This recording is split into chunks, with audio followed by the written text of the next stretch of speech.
எனக்கும் இப்பவே திருச்சு மச்சம் ஒன்ன பார்த்து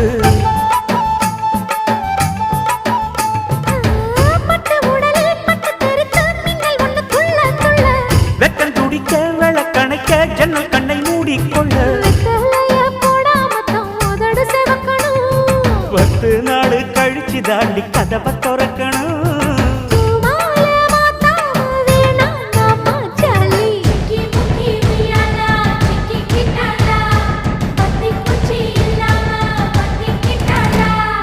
மச்சாங்கிட்ட முந்தானைய தந்து வப்பாளா